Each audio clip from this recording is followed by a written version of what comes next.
नमस्कार, स्वागत है आप सभी का। बिग ब्रेकिंग देख रहे हैं आप और आपके साथ मैं हूं ऋषिका। राष्ट्रीय राजमार्ग संख्या 21 पर आज एक मालवाहक वाहन पुलिये के नीचे से गुजर नहीं सका, जिसके चलते वाहन चालक सहित अन्य लोगों ने नेशनल हाईवे की खुदाई की और इस वाहन को निकालने की कोशिश की। दरअसल सीमेंट फैक्ट्री में इस्तेमाल आने वाली मशीन को मथुरा से नवलगढ़ ले जाया जा रहा था। ट्रेलर में ये विशाल मशीन को लोड करके रवाना किया, लेकिन दौसा के भांडारेज के पास इस ट्रेलर को रुकना पड़ा। करीब 3 दिन से ये ट्रेलर यहीं पर रुके हुए थे।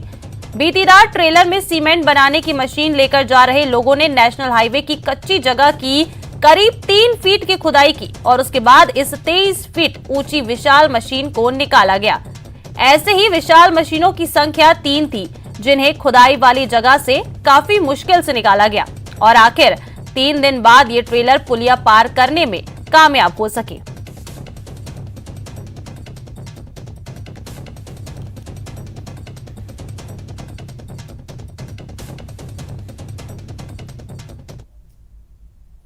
ये दिल्ली मुंबई एक्सप्रेस वे की ऊपर पुलिया है और नीचे नेशनल हाईवे 21 गुजर रहा है और यहाँ पर एक बड़ी गाड़ी जो ट्रेलर से भी बड़ी है वो फंस चुकी है और ये सीमेंट बनाने की एक उपकरण है जिसको लेकर जाया जा रहा है। 2-3 उपकरण हैं जो ऑलरेडी यहाँ पर खड़े हुए हैं, क्योंकि ये जो पुलिया काफ़ी नीचे बनी हुई है, इस कारण ये निकल नहीं पा रहे हैं। ऐसे में जो ये कंपनी वाले हैं इन्होंने इसको यहाँ पर खुदाई की है। खुदाई के बाद में अब निकालने का प्रयास किया जा रहा है। पिछले 3 दिन से ये यहाँ पर परेशान हो रहे हैं। जब ये एक्सप्रेस वे की पुलिया बनाई गई थी काफ़ी नीचे बनाई गई है, इस कारण इनको दिक्कतों का सामना करना पड़ रहा है। हमारे साथ इनके ड्राइवर हैं। कितने दिन हो गए आपको यहाँ पर परेशान होते हुए? कितने दिन हो गए? ये 1 महीना हो गया। अच्छा, तो ये कहाँ जा रहे हो?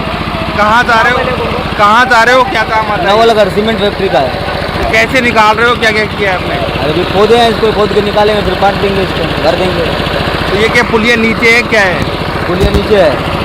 बिल्कुल, ये जो लोग हैं इनका कहना है कि ये पुलिया काफ़ी नीचे है, इसलिए इनको परेशानी का सामना करना पड़ रहा है। पिछले काफ़ी दिनों से ये इसको पहले खुदाई की है और काफ़ी दिनों से ये जो संसाधन थे, जो गाड़ियां थी, जो ये सीमेंट के उपकरण थे, ये यहाँ पर खड़े हुए थे क्योंकि पुलिया से निकल नहीं पा रहे थे। ऐसे में अब खुदाई करके इनको निकालने का प्रयास किया जा रहा है। अब ये जो ड्राइवर हैं और जो ये कंपनी के लोग हैं इनका कहना है कि अब ये निकल जाएंगे क्योंकि इन्होंने खुदाई कर दी है और अब निकालने का काम जारी है। लेकिन निश्चित रूप से क्योंकि नेशनल हाईवे 21 है, आए दिन बड़े वाहन गुजरते हैं, लेकिन जो एक्सप्रेस वे की पुलिया बनाई गई है वो काफ़ी नीचे है, इसलिए में आए दिन यहाँ पर वाहन, जो बड़े वाहन हैं वो यहाँ पर स्पर्श हो जाते हैं, जिसके चलते काफ़ी परेशानी का सामना करना पड़ता है। और उसी का उदाहरण यहाँ पर देखने को मिल रहा है जब खुदाई करके इस जो गाड़ी है, इस गाड़ी को पुलिया क्रॉस कराई जा रही है। आशीष शर्मा, न्यूज़ 18, दौसा।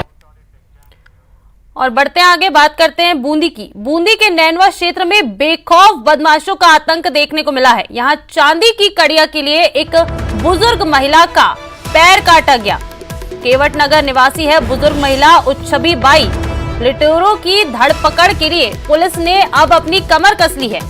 एसपी ने आधा दर्जन थानों की पुलिस को मौके पर लगाया है और साथ ही मौके पर एसपी किशोरी लाल, डीएसपी योगेश चौधरी भी पहुंचे हैं।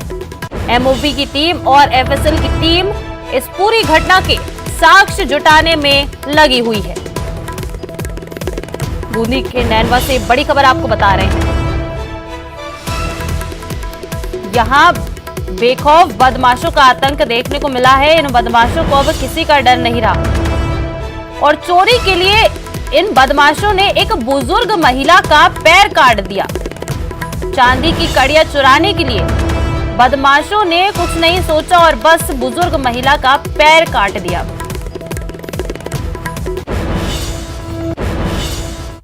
चलिए बढ़ते हैं आगे और बात करते हैं जैसलमेर की। जैसलमेर में युवक से मारपीट का एक वीडियो वायरल हो रहा है। 10 से ज्यादा लोग युवक से यहां मारपीट करते नजर आ रहे हैं। वीडियो में 2 युवकों ने पहले पीड़ित के हाथ पकड़े हैं, फिर उसके युवक के बाल भी काटे गए और तो और कपड़े भी फाड़ दिए। पीड़ित युवक की बाइक को आग के हवाले भी कर दिया। ये पूरा मामला प्रेम प्रसंग का बताया जा रहा है। मोहनगढ़ क्षेत्र की ये घटना आपको बता रहे हैं जैसलमेर से, जहां एक युवक से मारपीट का वीडियो काफी तेजी से वायरल हो रहा है। इस वीडियो में 10 से ज्यादा लोग एक युवक से मारपीट करते नजर आ रहे हैं। पहले 2 युवकों ने पीड़ित युवक के हाथ पकड़े, उसके पहले बाल काटे गए, इसके बाद कपड़े भी फाड़ दिए और जब इनको इससे भी चैन नहीं मिला तो इन लोगों ने उसकी बाइक को भी आग के हवाले कर दिया। मोहनगढ़ क्षेत्र की ये पूरी घटना है।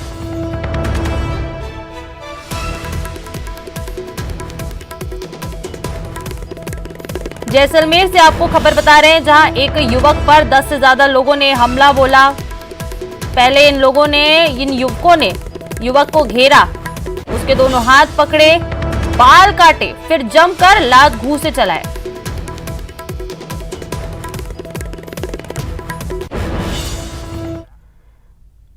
बढ़ते आगे, रुक कर लेते अगली खबर का। भरतपुर में चलती कार में आग लग गई। कार में बैठे 2 लोगों ने कूदकर अपनी जान बचाई है। रेड क्रॉस सर्कल के पास शॉर्ट सर्किट लगने से ये आग की घटना बताई जा रही है। गाड़ी में अचानक ही आग लग गई थी। आग को देखने के बाद स्थानीय लोगों ने कड़ी मशक्कत के बाद आग पर काबू पाया। फायर सेफ्टी के करीब 5 सिलेंडरों से आग पर काबू पाया गया है। घटना की सूचना मिलते ही पुलिस भी मौके पर पहुंच चुकी है। भरतपुर से खबर, जहां एक चलती कार में अचानक आग लग गई। शॉर्ट सर्किट लगने से ये आग लगी है, ऐसा बताया जा रहा है। और जब कार में आग लगी तब उसमें 2 लोग सवार थे।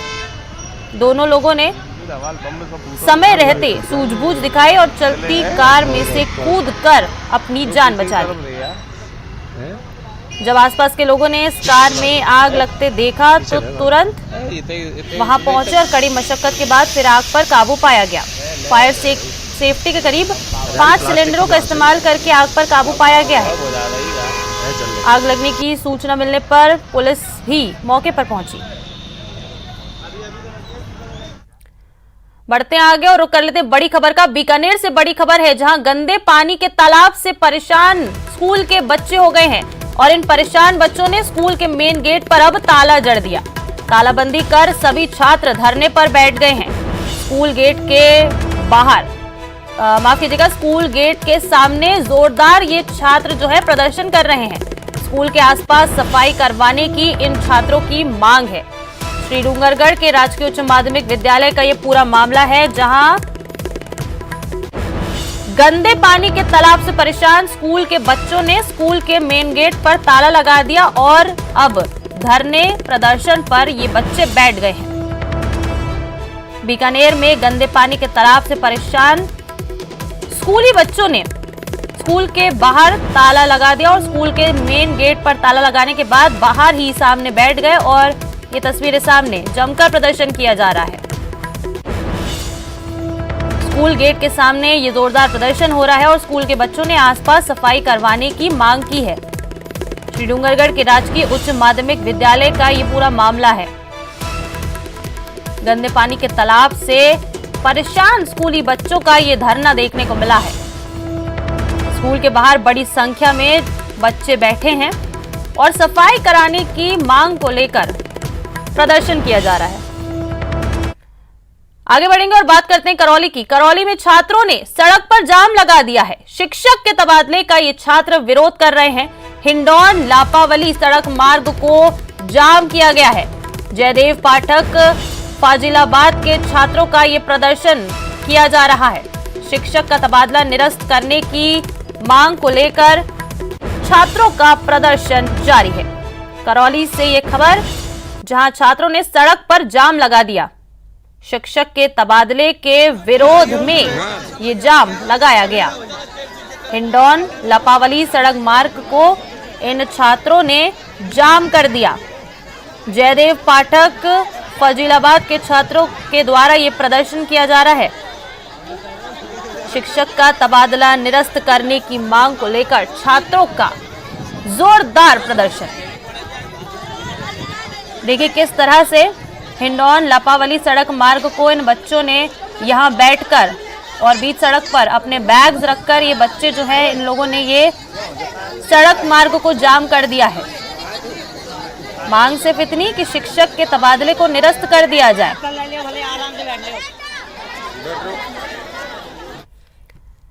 आगे बढ़ते हैं और बात करते हैं भीलवाड़ा की। भीलवाड़ा में भी शिक्षक के ट्रांसफर के बाद स्टूडेंट्स आक्रोशित दिखे हैं। स्कूल के मुख्य द्वार पर ताला जड़कर विरोध प्रदर्शन किया जा रहा है। बनेड़ा क्षेत्र के राजकीय उच्च माध्यमिक विद्यालय बरन का यह मामला है। मौके पर लोगों की भीड़ भी पहुंची है। सूचना पर पुलिस और शिक्षा विभाग के अधिकारी मौके पर पहुंचे हैं। राजनीति विज्ञान के शिक्षक के ट्रांसफर से ये विद्यार्थी वर्ग परेशान है। भीलवाड़ा से खबर, जहां यहां पर भी शिक्षक के ट्रांसफर्स के बाद स्टूडेंट्स का आक्रोश देखने को मिल रहा है। स्टूडेंट्स ने स्कूल के बाहर ताला जड़कर विरोध प्रदर्शन किया है। बनेड़ा क्षेत्र के राजकीय विद्यालय बरन का यह मामला है। चलिए रुक करते हैं अगली खबर का। चुरू से खबर है, यहां के तारानगर के गांव में विद्यार्थियों और ग्रामीणों ने स्कूल पर ताला जड़ दिया। इसके बाद जमकर नारेबाजी की।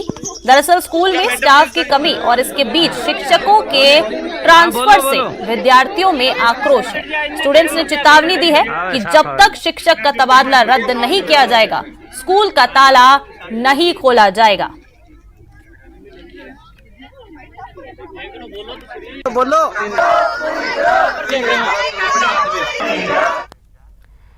बढ़ेंगे आगे और बात करेंगे कोटा की। कोटा में मोबाइल गेम खेलने की बात को लेकर एक युवक के 6-7 दोस्तों ने उसी पर चाकू और बेसबॉल से हमला कर दिया। युवक को घायल हालत में एमबीएस अस्पताल में भर्ती करवाया गया है। वहीं बदमाश वारदात के बाद से मौके से फरार है। हालांकि पुलिस ने इस मामले में 2 आरोपियों को गिरफ्तार कर लिया है। फिलहाल उद्योगनगर थाना पुलिस पूरे मामले की जांच में जुटी हुई है।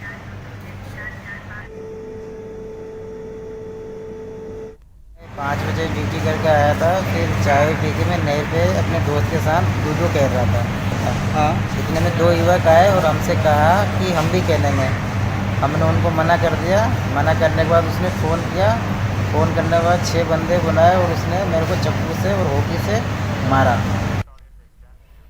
उदयपुर के गोगुंदा के सारा थाना पुलिस ने 24 घंटे के भीतर ज्वेलर्स की दुकान से चोरी करने वाले 3 शातिर अपराधियों को गिरफ्तार किया है। बदमाशों की पहचान मोड़ी के लालू और प्रेमलाल और धोली घाटी के गमेती के तौर पर हुई है। बदमाशों ने ज्वेलर्स की दुकान पर हाथ साफ करने के साथ ही एसबीआई बैंक के एटीएम को लूटने की कोशिश की। बढ़ते अपराधों पर लगाम लगाने के लिए पुलिस ने ताबड़तोड़ टीमें गठित कर कार्रवाई को अंजाम दिया। पूछताछ में कई बड़ी वारदातों का खुलासा हो सकता है। पुलिस अन्य फरार आरोपियों की तलाश में जुटी हुई है।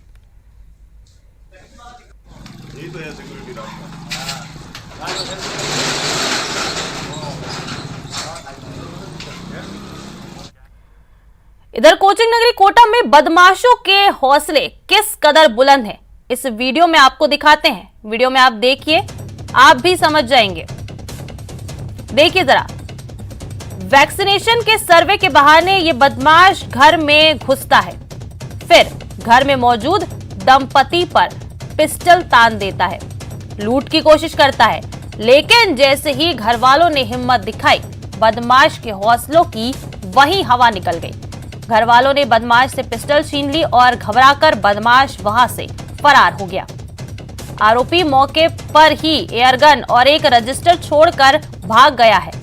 तलवंडी इलाके में दिन दहाड़े हुई ये वारदात सीसीटीवी में कैद हो गई और अब पुलिस बदमाश की तलाश में जुट गई है।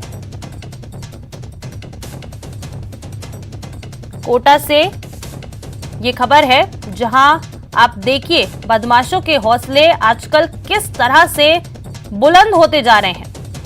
ये 2 कैमरा एंगल से आपको वीडियो दिखाने की कोशिश कर रहे हैं। रिवॉल्वर की थी, एयरगन थी वो, एक्चुअली मैंने देखा एयरगन थी, वो लगा दी थी गनपट्टी पे और बोला कि भाई खड़े हो जाओ, आपको तो मैं बताता हूँ। तो वो उठ के खड़े हुए डाइनिंग टेबल से, तो वो उसकी एयरगन थी वो नीचे गिर गई, जिससे और वो जो लेडी थी उन्होंने भी शाउट किया, जिससे वो घबरा गया और वो बाहर की तरफ भाग के गायब हो गया। वो एक्चुअली मैं बैठ के खाना खा रहा था, बाहर वाइफ किसी ने कोई खटखटाया तो बाहर वाइफ गई और उससे बात करने लगी। और उसके बाद वो मेरे पास आई, वो कह रहे कि कोई ये कोविड के बारे में जानकारी लेने के लिए कोई बंदा बाहर आया हुआ है। इतने में एक बंदा अंदर आया और वो सीधा उसने मेरे गर्दन पे हाथ रख के पिस्टल तान दी और वो मेरे से पूछने लगा कि आप चुपचाप बैठे रहो और खड़े हो जाओ, हाथ ऊंचे कर दो, हमारे 3-4 आदमी ने तुम्हारा मकान घेर लिया। गेट खटखटाया और मैं गेट खोल के हाँ तो कि आपके ने बाहर से वो बोला कोविड की वो लग गई कि आपके 3 और 2। मैंने कहा हाँ लग गई है। तो फिर ऐसे गेट खोल के आपका नाम बताओ, आपके मोबाइल नंबर बताओ, तो मैं इनके बताने गई हूँ तो मेरे पीछे से वो गेट खोल के। तो इस मामले को लेकर ज्यादा जानकारी के लिए बात करते हैं हमारे संवाददाता ओम प्रकाश से, जो हमारे साथ सीधा फोन लाइन पर जुड़ चुके हैं। ओम प्रकाश, क्या कुछ जानकारी है? बदमाशों के हौसले दिन पर दिन बुलंद होते जा रहे, दिन दहाड़े ये घटना हुई है। जी, ये कल की घटना है तलवंडी इलाके में, जहाँ पास पोस्ट कॉलोनी कही जा सकती है। वहाँ उस इलाके में दिन दहाड़े वैक्सीनेशन सर्वे के बहाने एक युवक आता है और वारदात को अंजाम देकर फरार हो जाता है। हालांकि बुजुर्ग दंपति के हौसले और साहस की दाद देनी पड़ेगी कि उन्होंने मुकाबला किया, जिसके कारण वो चला गया। लेकिन बड़ी बात यह है कि ये जो लाइव वारदात तीसरी आंख में कैद होने के बाद 24 घंटे बाद हुई, फिलहाल पुलिस के हाथ खाली है। तस्वीरों में साफ देखा जा सकता है, उसका चेहरा नजर आ रहा है और लेकिन इसके बारे में फिलहाल पुलिस को कोई सुराग हाथ नहीं लगा है। पुलिस के अपराध नियंत्रण के दाव पर निश्चित रूप से इसलिए भी सवाल बड़े खड़े होते हैं कि जब इस तरह की लगातार वारदातें हो रही है, कोचिंग नगरी में चाकूबाजी की हो रही है, लूट की हो रही है। हालांकि यह लूट नहीं हुई, लेकिन लूट के प्रयास की ये दिल दहलाने वाली वारदात के बाद भी पुलिस के हाथ फिलहाल खाली है और पुलिस की अलग अलग टीमें फिलहाल इस मामले में तमाम उस बदमाश के बारे में गिरफ्तारी करने के लिए तमाम प्रयास कर रही है। लेकिन तमाम प्रयास ये कहा जा सकता है कि फिलहाल नाकाम साबित हो रहे हैं। जी ओम प्रकाश, जानकारी ये भी मिल रही है कि मौके से ये जो आरोपी है एक एयरगन और एक रजिस्टर छोड़कर भागा है, तो क्या इस रजिस्टर में कुछ ऐसी जानकारी मिली है क्या? जो रजिस्टर छोड़ के भागा है, क्योंकि जब हड़बड़ाहट में वो उसके हाथ में जो रजिस्टर था वो गिर गया और उठाने तक की वो उनके पास समय नहीं था, क्योंकि वो डर गया, भाग गया। लेकिन इस रजिस्टर में अंकित करीब 28 लोगों के नाम है, यानी कि उसी ब्लॉक के वो इस आधार पे ये कहा जा सकता है कि ये बेखौफ होकर बदमाश कई दिनों से या रेकी कर रहा था, सर्वे कर रहा था, वैक्सीनेशन सर्वे के नाम पर पूरी तरह से यहाँ के लोगों की जानकारी एकत्रित कर रहा था। और जब उनको लगा कि यहाँ बुजुर्ग दंपति रहते हैं, तब संभवत उनको लगा कि यहाँ लूट की वारदात को अंजाम दिया जा सकता है। हालांकि पुलिस की एक ये अलग एंगल से भी इस मामले में जांच कर रही है कि हो सकता है लूट का इरादा उसका नहीं हो और पुरानी रंजिश के चलते उन पर हमला करना आया हो, ये भी हो सकता है। लेकिन पूरी तस्वीर तब सामने आएगी, तस्वीर साफ हो पाएगी जब ये बदमाश पुलिस की गिरफ्त में होगा। तो फिलहाल 24 घंटे बीत जाने के बाद भी और मामला दर्ज होने के बाद, लाइव तस्वीरें सामने आने के बाद, डीएसपी एसएसपी तमाम टीमें इस मामले में जुटी होने के बाद भी फिलहाल ये कहा जा सकता है कि पुलिस के हाथ खाली है और जवाहरनगर थाना पुलिस जो है पूरे मामले की जांच कर रहे हैं। बता दें कि इस वारदात के बाद स्थानीय लोगों में न केवल आक्रोश है बल्कि कई इस इलाके में दहशत का माहौल भी है। वहाँ के स्थानीय पार्षद, कांग्रेसी नेता के तमाम लोगों में ये कहना है कि जब इस तरह की वारदात दिन दहाड़े घर में घुसकर पिस्टल की नोक पर जब हो जाती है तो जो सड़क पर जाते हुए लोगों की क्या हालत हो सकती है। यानी कि कुल मिला के ये कहा जा सकता है कि बदमाशों के हौसले कोचिंग नगरी में बुलंद है और इसका अंदाजा इस लाइव तस्वीरों के आधार पर लगाया जा सकता है। फिलहाल जवाहरनगर थाना पुलिस है जो पूरे मामले की जांच कर रही है। जी ओम प्रकाश, देखिए 2 कैमरा एंगल से सीसीटीवी जो फुटेज है 2 कैमरा एंगल से ये सामने आया है, जिसमें जो ये आरोपी है जो मौके से भाग निकला है, इसकी सारी मूवमेंट दिख रही है, इसका चेहरा भी दिख रहा है। तो फिर पुलिस अभी तक मतलब कहाँ चूक रह जा रही है, कहाँ कुछ कमी कोर कसर रह जा रही है कि अभी तक जो है पकड़ में नहीं आया? और आप कह रहे हैं कि ये इसके रजिस्टर ये जो छोड़ के गया उसमें कुछ 28 एक नाम है, यानी ये पहले यहाँ पे रेकी करता होगा, तो आसपास के स्थानीय लोगों ने भी इसे देखा ही होगा यहाँ।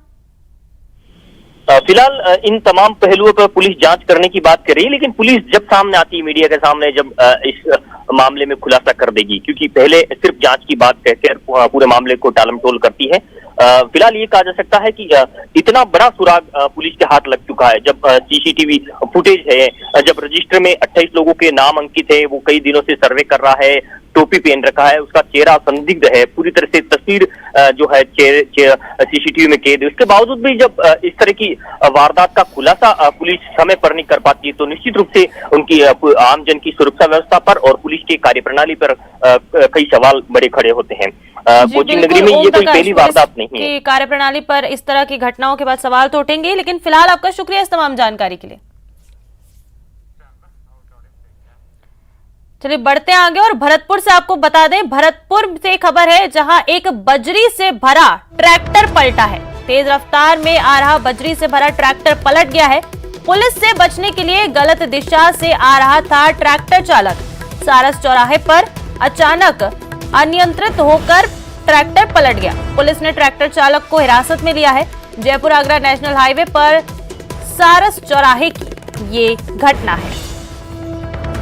एक बड़ा हादसा टला है, बजरी से भरा ट्रैक्टर पलट गया। तेज रफ्तार से आ रहा था ये बजरी से भरा ट्रैक्टर जो पलट गया। बताया जा रहा है कि पुलिस से बचने के लिए गलत दिशा से आ रहा था ट्रैक्टर चालक। सारस चौराहे पर अचानक बाइक सामने आने के कारण अनियंत्रित होकर ये ट्रैक्टर पलट गया। भरतपुर से ये खबर आपको बता रहे हैं जहां पुलिस से बचने के कारण गलत दिशा में से आ रहा ये तेज रफ्तार ट्रेलर जो है बजरी से भरा वो पलट गया। सारस चौराहे पर अचानक बाइक सामने आने के कारण ये अनियंत्रित होकर पलट गया। पुलिस ने मौके पर ट्रैक्टर चालक को हिरासत में ले लिया है। जयपुर आगरा नेशनल हाईवे पर की ये घटना आपको बता रहे हैं जहां बजरी से भरा एक ट्रैक्टर पलट गया। ज्यादा जानकारी के लिए चलिए बात करते हैं हमारे सहयोगी दीपक पुरी से जो हमारे साथ फोन लाइन पर जुड़ चुके हैं। दीपक, क्या कुछ जानकारी है पूरे मामले में? बजरी से भरा एक ट्रैक्टर पलटा है भरतपुर में। देखिए रिस्का, ये जो बजरी से भरा हुआ ट्रैक्टर था वो धौलपुर की तरफ से भरतपुर आया था और पुलिस से बचने के लिए जो ट्रैक्टर चालक था वो गलत दिशा में तेज रफ्तार से ट्रैक्टर को ट्रॉली को लेकर के जा रहा था। तभी अचानक बाइक के सामने आने के कारण अनियंत्रित होकर ट्रैक्टर ट्रॉली दोनों पलट गए, जिससे एक बड़ा हादसा यहाँ पर हो सकता था, लेकिन आसपास कोई लोग मौजूद नहीं थे, इसलिए बड़ा हादसा होने से टल गया। चौकी के सामने की ये घटना है जयपुर आगरा नेशनल हाईवे पर सारस चौराहे पर, और वहां पर मौजूद पुलिसकर्मी थे, उन्होंने भाग करके उस ट्रैक्टर चालक जो थे उनको पकड़ने की कोशिश की थी, लेकिन दोनों ही जो थे वो भाग गए। और उसके बाद वहां पर एक शख्स मौजूद था, उसने एक ट्रैक्टर चालक को उसमें से पकड़ लिया, जिसको पुलिस के हवाले कर दिया। पुलिस अब उससे पूछताछ कर रही है और जो ट्रैक्टर ट्रॉली थे बजरी सहित उसको पुलिस ने जब्त कर लिया। फिलहाल नेशनल हाईवे पर जो जाम लगा हुआ था उसको खुलवा दिया है। जेसीबी की सहायता से ट्रैक्टर ट्रॉली को सीधा करके सड़क से हटाया गया और जो जाम लगा हुआ था उसको सुचारू रूप से चालू करवाया गया। लेकिन कहा जा सकता है रिस्का कि एक बड़ा हादसा यहाँ पर होने वाला था, जो वहाँ पर लोग नहीं थे, इसके कारण जो कह सकते हैं कि एक बड़ा हादसा होने से यहाँ पर जो है टल गया। जी बिल्कुल दीपक, एक बड़ा हादसा होने से टल गया है, लेकिन फिलहाल आपका शुक्रिया इस तमाम जानकारी के लिए। तो सीएम अशोक गहलोत ने आज केंद्र पर जमकर प्रहार किया है। सीएम गहलोत ने कहा कि आज ईडी और सीबीआई राज कर रही है। वहीं सीएम ने यह भी कहा कि राजस्थान में क्राइम होता है तो पुलिस तुरंत कार्रवाई करती है। आज कौन कर रहा है? ईडी कर रही है, इनकम टैक्स कर रही है, सीबीआई कर रही है। घरों घुस जाती लोगों के चुनाव आते ही। ये लोकतंत्र है क्या? हालात तो वहां खराब कर रखे। इनको चाहिए राजस्थान नेताओं को जरा जाए दिल्ली के अंदर, डेलीगेशन लेके जाए और समझाए जनता में कितनी क्रेडिबिलिटी कम हो रही है इन एजेंसियों की भी और भारत सरकार की भी। एक भी केस बताया जहां पुलिस ने कार्रवाई तत्काल नहीं की हो, अरेस्ट नहीं किया हो। मतलब आप बताइए, जो केस हुआ था वो कन्हैयालाल वाला, उन्हें 4-6 घंटे में पुलिस ने अरेस्ट कर लिया। चीफ मिनिस्टर चला गया सेकेंड डे वहां पर, डीजी पुलिस चले गए, चीफ सेक्रेटरी चले गए। आप बताइए इतना बड़ा वो मामला था, कितना आग भड़क सकती थी, उससे पूरे देश के अंदर आग लग सकती थी। किस प्रकार हैंडल किया, पूरा देश उनको अप्रिशिएट कर रहा है राजस्थान में हमने जो किया। तो चलिए यहाँ रुकेंगे एक छोटे से ब्रेक लिए, कहीं मत जाइएगा, फौरन लौटेंगे।